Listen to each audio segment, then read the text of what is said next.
Foretelling evil is wisdom, is the quote, Job 28:28.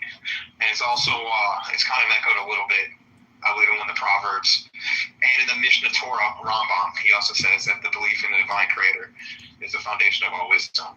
So basically, Ayn Rand's a fucking idiot. And she based hard work on a serial killer. Did you know that? What are your thoughts on that? The ideal man's a serial killer. Well, all I can say is I've read. I understand that. Let's look this up 1 second. You just keep talking and look this up. All I can say is I read her book. Which one? What is it called? The philosophy one, the one that's just straight philosophy about objectivism. Yeah, I mean, everything she says makes sense, and yeah, it does. The separation. Earliest influences. We have a problem. We have a shrug, anthem. And I know you're talking about I read that too. It's we have a problem in our economy that 40% of our economy is just borrowed money to pay the healthcare industry, as well as other industries, and state-controlled economy, and then putting that liability on taxpayers is not the basis of an economy. And other. Okay. Let me read it. Howard Roark, protagonist of Ayn Rand, the Fountainhead, is what's called. So it was based on Frank Lloyd Wright, which I always thought that was just kind of like the most obvious surface level read, and it was very fascinating. And being from Illinois, which we both are, Frank Lloyd Wright has like a lot of history, and even in Texas, where my family's from, some of his proteges, and it's really cool, very logical. And then, like as this AI stuff says, it says his quiet demeanor was modeled after Rand's husband, Frank O'Connor. However, there is a dark historical connection. In her private journals, Rand heavily analyzed the psychology of the notorious 1920s kidnapper and murderer William Edward Hickman. Hickman murdered and dismembered a 12-year-old girl. Rand studied his sensational 1927 trial while developing her early concept of the Superman, an individual driven solely by his own ego and total disregard for social norms. See, that's too far. John, do you feel that it is consistent with your Kabbalah mental framework? And if so, how?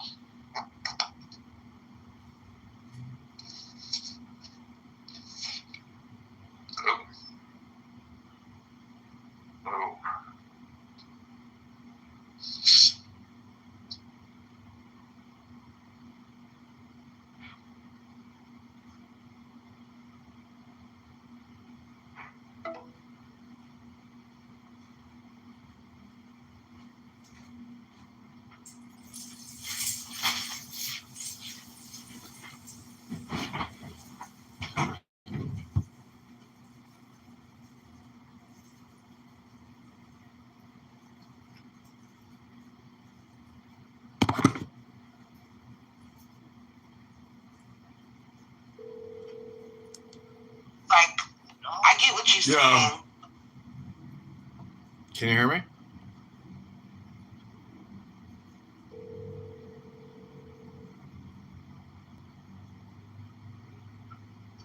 Hello? Yeah. And we're back. Yeah, how do you reconcile Ayn Rand's super anti-religious views with Nietzsche, Nietzsche kind of views? Versus, the Kabbalistic views. Or you just kind of, is it a balance for you? She criticizes superstition. Religion. Well, she talks about rationalization, and what's funny is in Kabbalah, the emperor is the rational. So she's trying to point out the irrational behavior, because if you wanted to, you could use religion. You could have theocracy and demand that everybody adhere to your theocracy, which some people might consider irrational, like swinging a chicken over your head and then wrapping yourself in amulets, and forcing people to do that socially, might be irrational. It could be. It could. Might be. So my top rabbi, my Rebbe, so to speak, all the freaking time goes that faith is the opposite of logic.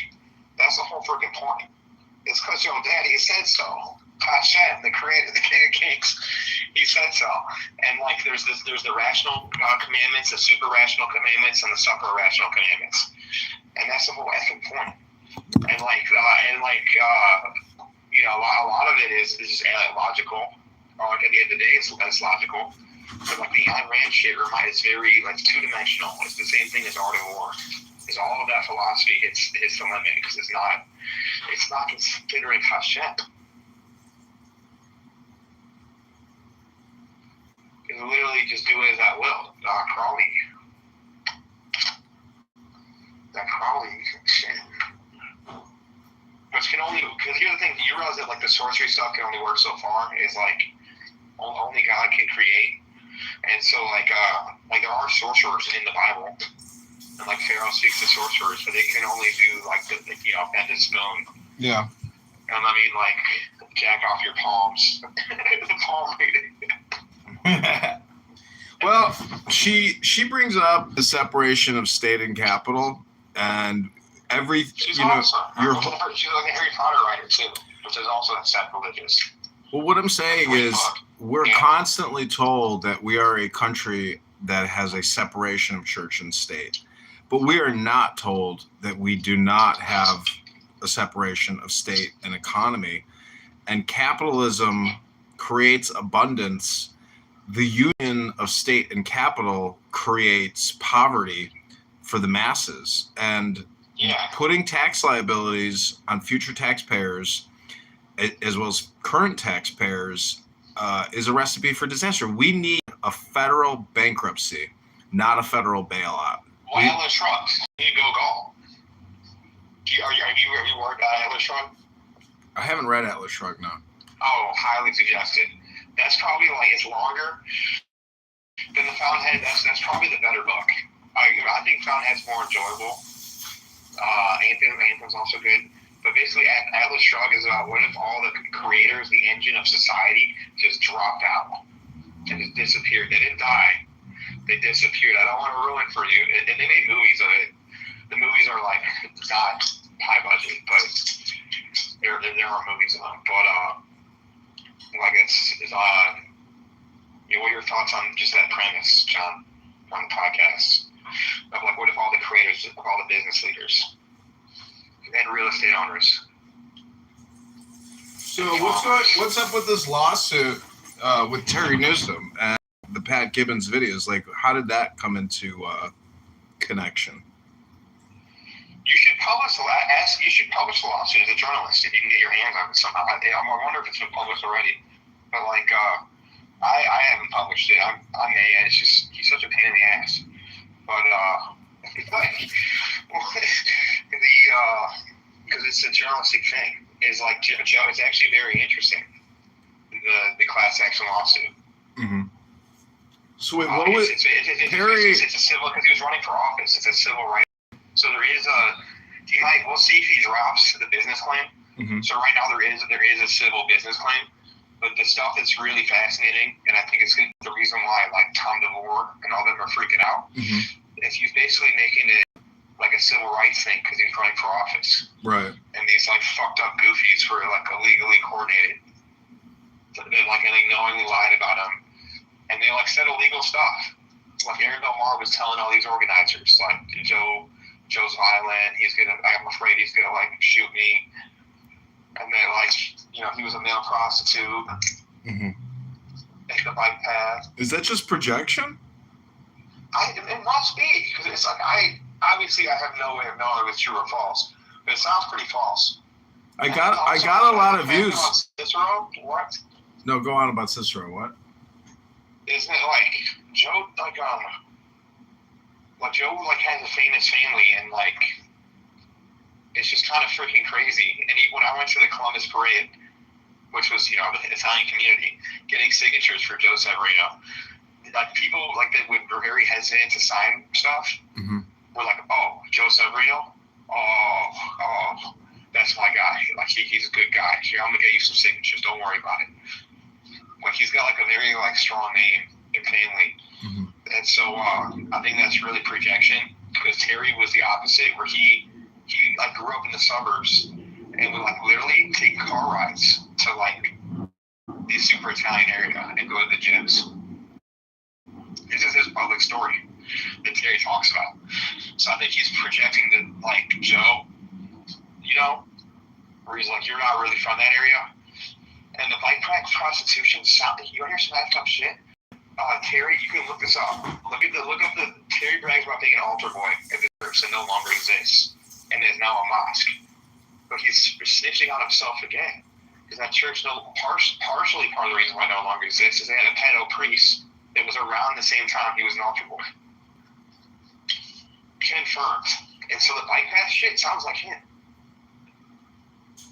Or someone was, because like there's this other guy that's involved. Yeah, have you ever seen Goodfellas? John? Yeah. If I cut out just because I went to the kitchen to refresh my beverage. Yeah, so this is a podcast. I'm sorry. Yeah, you got Perry. Have you ever seen the movie Goodfellas? Though? Hold on one second. Perry said that Pat Gibbons has the ability to do a monologue for an hour, and therefore he's a good guy. And so, you know, I said, when Perry's arguing that Pat's a good guy. Well, he's an activist, a conservative activist, and no, he's not. How? Conservative how? Well, he beats his wife. I mean, his ugly fiance. And that's what makes him conservative? Yeah. He's like a Muslim. Muslim men are very conservative with their sex slaves. He's probably getting public assistance. Well, hold on a second. Hold on a second. I also want to tell you something, that if you ever call me to be on the John Kitover podcast, at this point, I'm expecting you to also be live streaming on a tripod, on a cell phone, onto YouTube when you call me. Because just having my phones as the one recording platform, it's pretty unprofessional for you, a journalist with a big media network. I agree, but this is probably a conversation for after. This is not a conversation for after any show. This is the conversation. And the fact that you're not filming it shows me that you're not serious about what you're actually doing. I think you're unprofessional. And you lack the technology or the intelligence to simply click a button. Just click a button. It's not, you know, I saw you do, listen, you did great at the John Kitover Band audition at Shenanigans. You did great. You and the John Kitover Band crushed it with Queen, with the Bohemian Rhapsody. And it's amazing how a minion just forms naturally. A minion is 100%, like. But you need the $5 degree. Like, you're not wrong. You're not wrong. Yeah. See, I don't know why you're going to waste your time, because you're not wasting my time. The thing is, I need someone to participate in the way that I'm participating, because I think that what I'm doing would amplify what you're doing, which is being the problem. Because when Pat Gibbons on his... No, but if you're radioactive, sometimes you got to stay in the Yucca Mountains. Like, that's the question. Is that we have some radioactive info in every direction. Mm-hmm. And the election's coming up. So that's a real problem that I even struggle with, is just me opening my effing mouth, having an opinion on anything. See, this is the thing about a podcast of just two guys chatting on a microphone, is that if somebody says something off cuff on a podcast, guess what? It's a podcast. And so there's no liability, there's no defamation. Can we talk about my podcast, my startup thing? Well, let's talk about my new startup, CougarDating.com. Do you want it? Well, no, but I did launch a Cougar dating app and a Cougar dating website for iOS and Android today with Meta. And I only did it because this Schwartz on Clubhouse was like, I got a good idea. How about a dating app for cougars and good guys? I was like, fuck it, I'll launch it right now. Done. He's like, And people are like, well, I don't know if I want to build that app right now. Maybe that app in the future, I'll dedicate some resources to post. And I was like, bitch, I just did it in 15 minutes for free. Boom, done. Like, so if somebody has a good idea, we can launch it within 10 minutes. Okay, so I support your success, and that's great. Because me personally, I'm not going to be a part of the cougar dating app because you know, what?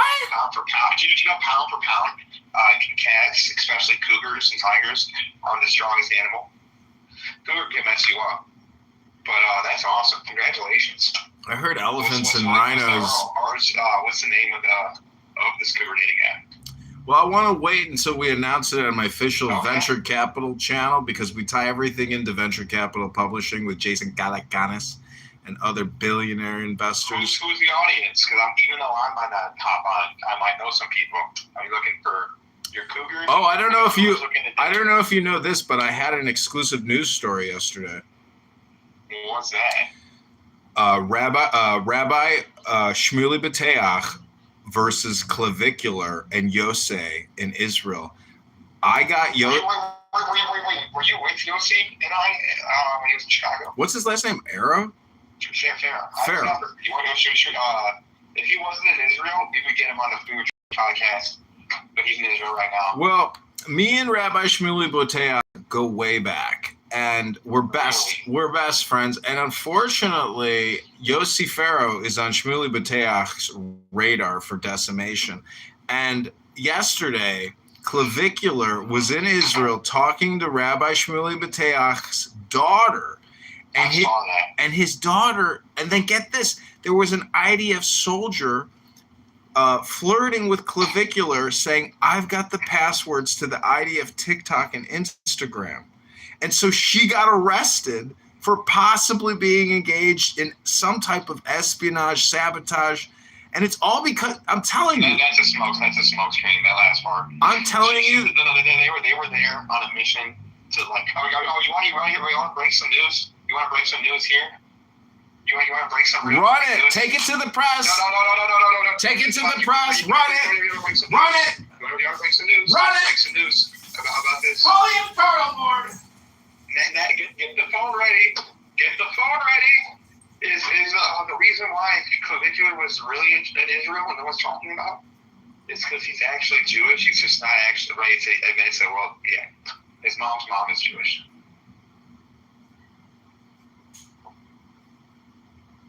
John, is that not breaking news? I guess that broke you, or you went to the kitchen to go cook some food.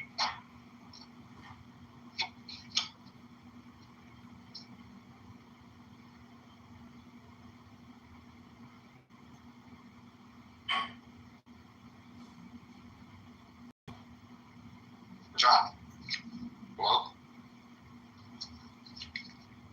Okay, this is brought to you by Pantera, the metal band. Dimebag Daryl, rest in peace. Just remember, if I ever disappear, it's just because I'm in the kitchen refreshing my beverage. I said we go back to shenanigans Thursday, and this Thursday. John, did you not hear my breaking news? No, I was in the kitchen refreshing my beverage, but no, it's actually real breaking news. And exactly what you were talking about is the reason why Yossi Farrow was actually in Israel. Mm-hmm. Is because he's Jewish. He's just not ready to announce it to the public yet. His mom's mom is Jewish.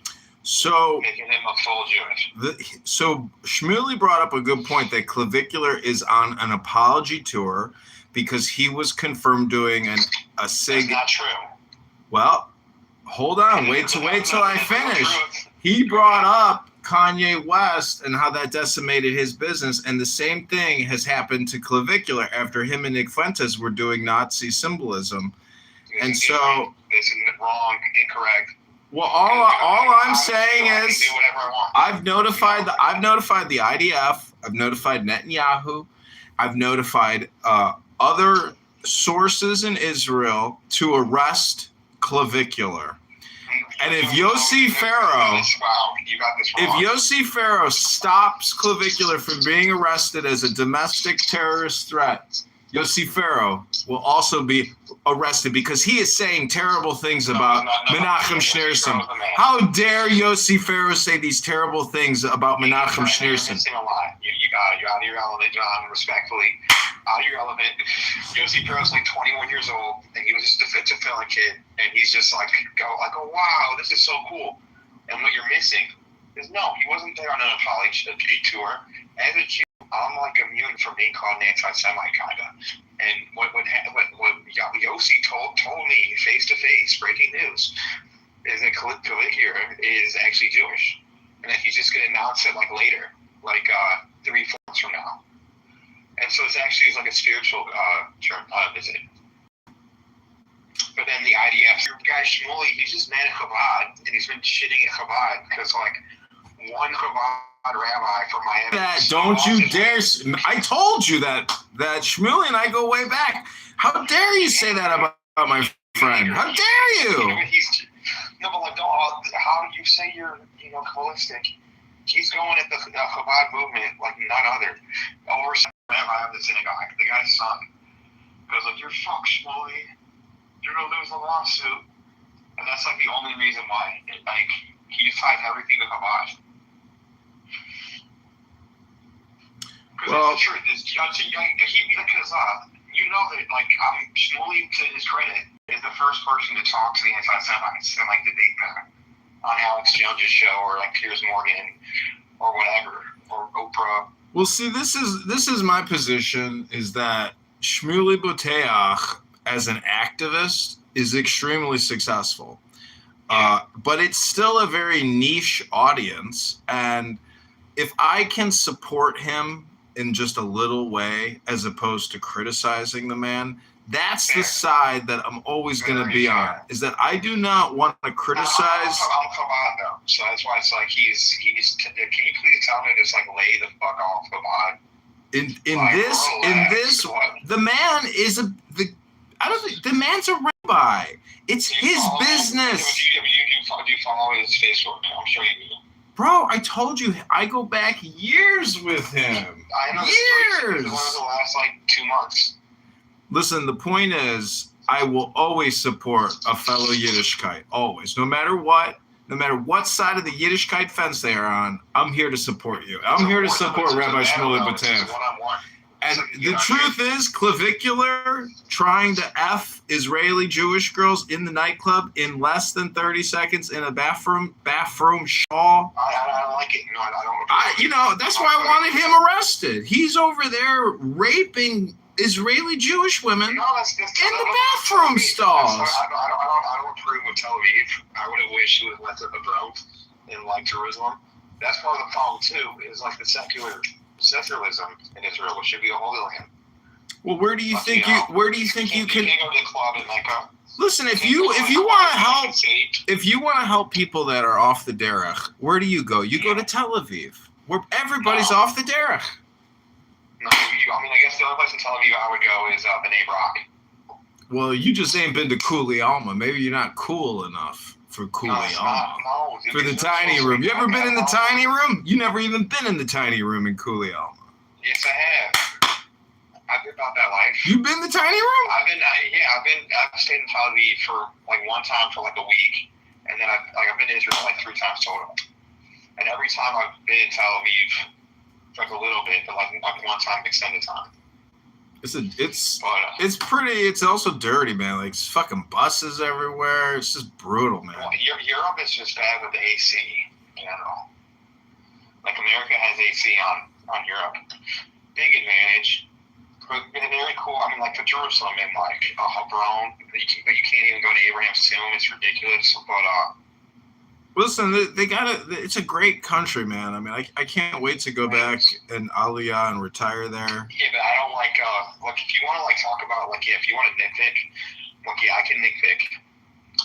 But like Yossi, I like just the same way that Boteach, my friend, Yossi's a Chabad brother. Well, he really just like. Shmuley says he's so young. He's 21 years old. Rabbi Shmuley says that he's just clout chasing for clicks and sponsorships like Clavicular, and now that he's been outed as being an associate of a neo-Nazi scumbag, their pipeline of sponsorship advertising dollars is dried up. Okay, from his perspective, he's trying to do as many to film as possible. Mm-hmm. And if someone, I talked to him about this, about how no Jew is more powerful, and he agrees with me. I talked to Yossi about this. See, the problem is wrapping yourself is not like reading a book. What? Wrapping yourself is not wrapping yourself in a book. All you're doing is doing a movement, but you're not actually doing any studying. And so that's the problem with what he's doing is, when I rap, I study. I read Torah to increase my consciousness. Just wrapping yourself alone will not increase your consciousness. It's my theory. It's my theory. Okay, so John, let's unpack what you said. It will not increase your consciousness. It will increase your consciousness a little bit, not all. Just a little bit, not enough. I can read a good book. It's way better. Well, as they say that studying Torah as a man is like an extra commandment. It's like a double. Yeah, you're right, and it gives it meaning. But like the Rebbe was a big believer of like, the commandments you have to like do every day or keep every week, like Shabbos. Or like wearing a kippah or tefillin, those are extra special because you have to just keep doing them. It's a repetition. It's a Mr. Miyagi type stuff, John. It's like the stuff for like faith is the opposite of logic, where like Hashem's like eat your peas, eat broccoli. We're like we don't. He's smart. Like Hashem's smarter than us. Like the prayers are genius. It kind of sounds illogical on just kind of me reading the same thing every day. But you should be studying on top to enhance the prayers. Okay, I hate to interrupt, but I have to tell you something very serious. What's that? I'm about to participate in a genocide. I'm going to text you a picture of all the victims. What? I've already killed over 450 horseflies in a stink bag outside. And many people think that flies have souls just like you and I. But I have a tenant who can't get in and out of her unit because of the stink flies. So I had to genocide them. And some people will criticize me for supporting Israel and being strong Zionist. And saying that, how could you kill the children? How could you kill the children? And all I like to say is that in America, we abort 3,000 children a day across the Planned Parenthood network of abortions. Facts. It's a lot of genociding. Yeah, we have dominion over the animals. You're good. Oh. You can't, I don't think it's right to do it out of a lust. You're doing it out of necessity. But I've never seen so many horseflies just sitting in a bubble of horsefly diarrhea. It's so disgusting that when I send you the pictures of my genocide and you zoom up close and you see the anguish on the horsefly face, you might think twice about your dominion over the flies. Just because I can kill hundreds of them does not make me the lord of the flies. Oh, we would know we have a major disadvantage. We're insects were outnumbered probably 1 to thousands, but like birds, it's like 1 to 30 minimum. And they have aerials, so on the high ground on us. Well, I put in around my property. I put in 10 bird boxes, and I've created a bird box real estate war. And they keep writing me notes saying, "Why did you have to redline?" And I say, all I did was create free housing. It's the birds living in the house complaining of the redlining. It ain't my fault that you got redlined. I just building. They didn't like it. I'm just saying, when you create inventory or you create supply, you naturally that demand will compete and use political terminology to say they've been discriminated against. But the truth is, discrimination is essential to applying the law, because a Democrat, liberal, progressive judge that can't discriminate, a dumb fucker who has hit 75 people in the face on Michigan Avenue and can't discriminate against that motherfucker, that person is a dumb motherfucker practicing restorative justice that Senator Marty Motwick and Senator LaPointe waste all their fucking time working on. These senators, I just saw my local dumbass senator that I signed her petition. She's building a homeless shelter in Portage Park, and all the people are like, why are you spending $60 million inviting all these homeless people to come live next to me? You stupid bitch. You ruined my neighborhood. Thank you very little. Thank you very much. You brought King Cyrus. Spent $60 million. So, like, about how many beds will $60 million get you? Like 50? Brandon Johnson's like, we're 150 million short. I'm like, you're 150 million short. You just gave 1.3 billion to a hospital in the ghetto. You just gave 65 million to a community center in the ghetto. Like, the guy is outspending himself, and he's begging for another 150 million. Did you see how much the police have paid out for these settlements in addition? And get this, most of the billing isn't even by lawyers. It's by paralegals. The law firms that are billing the city are scamming the city and now applying a new billing methodology, and it's cost the city over $100 million. Yeah, I mean, that sucks for you as a property owner, but yeah, like good for like Brandon Johnson. They say he's stupid, but he is the king of scams. He really, like, he understands like money extraction. He's getting away with it because he's black. No, he's trying to he's trying to do it with the head tax. That's like Icarus level of money extraction. Well, I keep tagging the Department of Justice, and because they declared that the reparations were illegal in Evanston, all of these grants, same thing, reparations under a different name. So he's stealing from the pensions to give to black nonprofits. Like they always like, oh, TIF's good. Every freaking election, TIF. The TIF is basically, so after they build the property, they get a credit on their property tax for many, many years. And then the TIF ends. But some of these organizations during and tax credits. Yeah. Of course, they're open about it. And then they also want to pretend like TIF is like endless. And guess who the biggest TIF is, depending on who president is. Guess who the biggest TIF recipient is in Illinois? Who? Pritzker? JB Pritzker. Yeah. All roads lead back to JB. Did you see what I wrote about JB? Because Darren Bailey says that. Right, amazing. Yeah, did you see that? Because you see that Darren Bailey's calling JB gay, which is kind of ridiculous. Yeah, I was like, damn, he's gonna project his own homosexuality onto JB. That's risky. Hey, friends. You see what JB wrote in his yearbook, Drugs on Drugged? I was like, you chose a coke dealer rapist to be your lieutenant governor because you're being blackmailed. You remember in 2022 when I was staying at the John Hancock building, even though I wasn't doing much in Chicago, I was probably spent some time in Boys Town. Remember all those LGBTQ boys I had on my campaign? He had at least like three. What's his wife's name again? There's actually 3. 2 are confirmed gay. One's probably gay, so let's not out him. But like one had a fucking OnlyFans. He's like, my boyfriend put the OnlyFans on there. And the other was just dating a fucking sex offender. And he's like, oh, I didn't know he was a sex offender. And they all worked for Bailey in 2022. You know what? Does that make sense to you? There's something I've been meaning to tell you that I got to tell you. Yeah. Is that Reverend Mike Flanafagerator or whatever, who got kicked out of the Catholic Church? Flag. So he was in a photo a couple of weeks ago getting a $20 million check from Tony Preckwinkle for anti-violence reduction. $20 million. So I created a great infographic, and now that he's been kicked out of the Archdiocese, I wonder if my infographic was what got him actually kicked. When fact becomes the legend, when legend becomes fact, print the legend. Because I don't know if you've seen what it says, but it's pretty risque what I wrote. And it's so risque. I remember it. That's 100% what did it.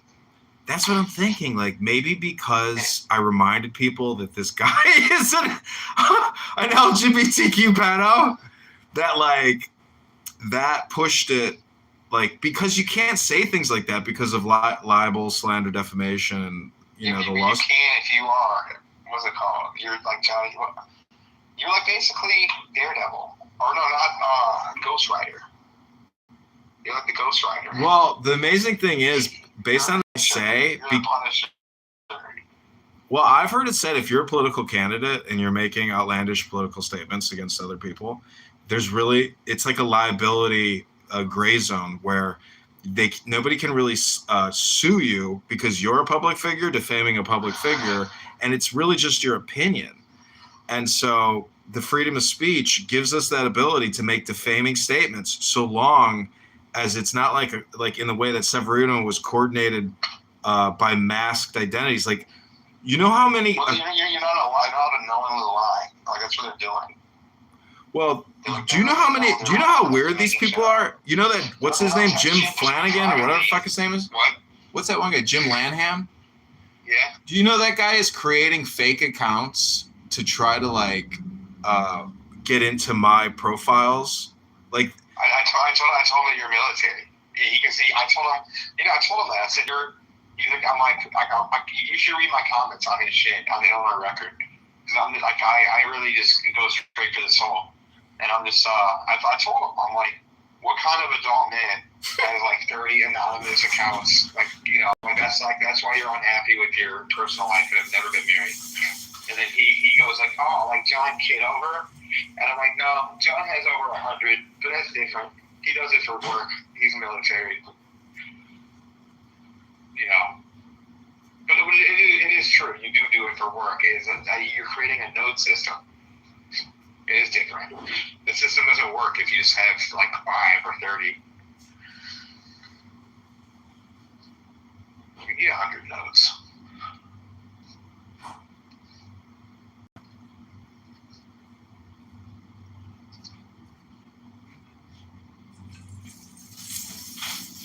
So the WLS crew, Tommy and what's her name? Oh, they weren't on Saturday. They were on? Nope. Oh, because in that retraction that WLS put out, you said that you forced them to do that. How was that possible? It's called a demand letter, folks. And it's not like a threat. It's literally how the legal system works. It's because they did slander, and they admitted to it in their response. And they were admitted to it, of course, but also just immediately to the demand letter. Is you're not allowed to slander people on the radio. Because Rocio does, most of the jobs that she's, I don't want to go into her job situation, but historically she has worked with kids. And they said that she, they called her a torta, or I don't know, they called her some empanada, which is derogatory.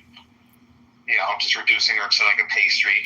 And then they said that she was stalking, she got fired, or faced major consequences for stalking a kid. When that just is not at all.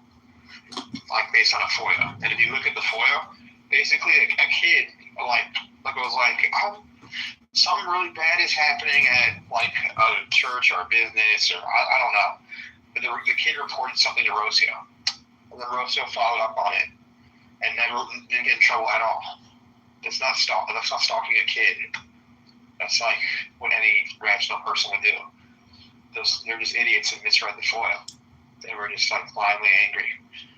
And so I wrote a demand letter, but you guys should know that's the first step of a lawsuit. And so to be honest, demand letters are supposed to be over the top, and you're supposed to ask for a bunch of stuff expecting they don't do it so you can sue. Because Rocio has a lawsuit. So let's run up on a demand letter. And I do think that's the route she's going still. Rocio didn't sign any releases. So I wrote the demand letter. Basically, I was saying that they had to do 5 apologize on the morning show every day for a week. And then Jenny and Tommy have to apologize. Immediately, they said, we do every day this week. After internal investigation, we found that she wasn't stalking any kids. And, they also found offense to the empanada comment. Then they said, we can do the apologies, which I'm like, damn. Right. And then they were like, but we can't have Jenny and Tommy apologize on their show because as of June 30th or whatever, July 1st, there's no longer a show. And Rocio, and then went back and forth, and she had Joe Severino kind of negotiate. But you can hear in New York, right? Because he wanted I remember, because to be fair, they didn't satisfy the demand letter. Because the demand letter I think is that on the show. Because that Saturday show has a specific audience. The sovereign It was made. We don't go around robbing What the sovereign And you should have put in that demand letter that you and Rocio and Joe get 1 hour of airtime to rectify what you consider years of defamation and political attack. She's going attack. through with a lawsuit. I think that's actually because now we have like evidence that they admitted that they said it. Now they're basically saying that they distanced themselves. And so on the demand letter, it wasn't just them. It's Salem and the parent company called like Wellstone, Wellwater. I forgot. It's like a not-for-profit private equity company. This like a Christian Utah company, and then also Jenny and Tommy herself. So I think Rocio can get quite the bag because it's a legitimate case. They were just like angry and ignorant. I'm like, honestly, she should. She's like, that really affects her money making.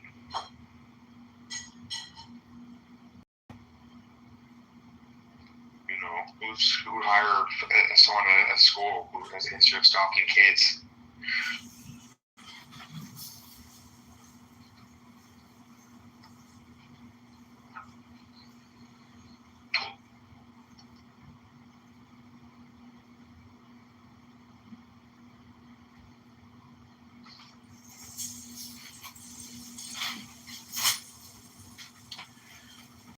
Rabbono shel olam gekachen tegen dein Eugen fushta. Podcast. It's been good. Next time we better have a tripod, or else John's gonna be angry. We don't want to make John angry. It's not a question of being angry. It's a question of if I'm. The point is, this is his military service. You're a private contractor. That's a legend. That's what you're not only a private contractor, you're the reason why Father Flagger is under investigation. We're just breaking all sorts of news. Amazing. The podcast. point is, if you want to call into the John Kitover podcast, you can call in anytime, and I may or may not, decide to feature you and run you in my 12-hour daily lineup. But if you want to fill one slot once a week, twice a week, 3 times a week for 30 minutes it's just a calendar event, but it's the same thing with you. BYOT, bring your own tripod. Or else. BYOTOE. This is a BYOT podcast. You know what I thought about is like, if you created like a cafe and you just called it like the social media cafe and you just advertise it, market it as being like a creative, creator space, it probably would be pretty popular because, it's a little bit like I created this company called Selfie Events, and the whole thing was to just like throw events. The whole purpose is to come and take selfies with other people, and it never took off. But the fact that you can like in LA that you can just copy and bring here. Because I think they had, I know for a fact, but they have like fake planes in Nevada. I was talking to my friend who's done. He kind of helps make those like fake video of like, oh no, you're my long lost twin. That's crazy. Why don't we try to get Rocio? Why don't we try to get Rocio on the podcast? Like the fake military reunions. What? Why don't we get Rocio on the podcast? What? I'm gonna call Rocio and get her on the podcast for at least. She's the next guest. We're done with our thing, but call Rocio, get on the podcast, but make sure she knows. And please don't talk to her about the case because. No, I'm not going to call her separately. I'm going to call her right now and 3-way her in. No, I'm not. I got to go. It's 40 minutes. All right, well, that's please, next time, I'm going to check. Before you call me, you got to text me and say, hey, I brought up a tripod. I'm ready to podcast. Otherwise, you got to let me know. I do or I do not have a tripod. Because if you don't have a tripod, I am going to decline the next call. The next podcast event. I feel like we've covered everything we need to discuss today until karaoke on Thursday. What do you think? What song are we singing on Thursday? Or am I singing? Is it John Kitover, man? I'm going to just look up Johnny Cash because I looked up Frank Sinatra. They didn't have Chicago. How pathetic. I hear that train coming. It's rolling around the bend. And I ain't seen the sunshine since I don't know when. And I'm stuck in Folsom Prison. Time keeps dragging on. But I hear that train coming. I hate my head. But I was just a baby. My mama told me, son, always be good, boy. Don't you ever play with guns. But I saw a man in Reno just to watch him die. When I hear that train, I hang my head.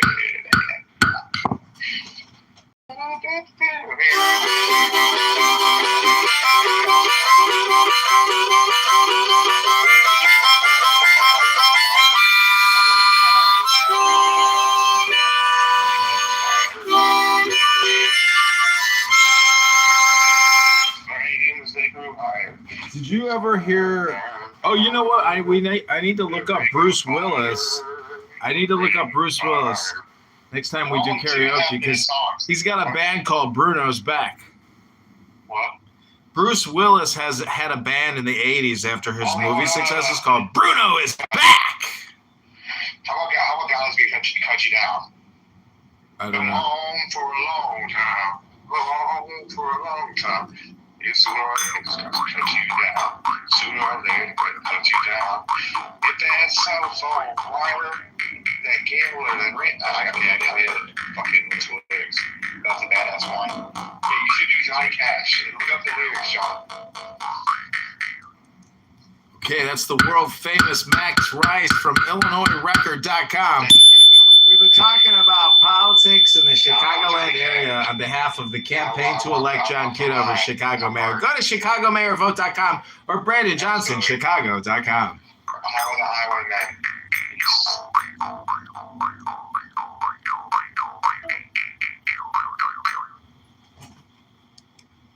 Right now. Okay. Feet has been described. Yo, shut up. I'm reading. All right. Douglas J. Feith is an American lawyer who served as an Undersecretary of Defense Policy from 2001 in July until August 2005. He is a senior.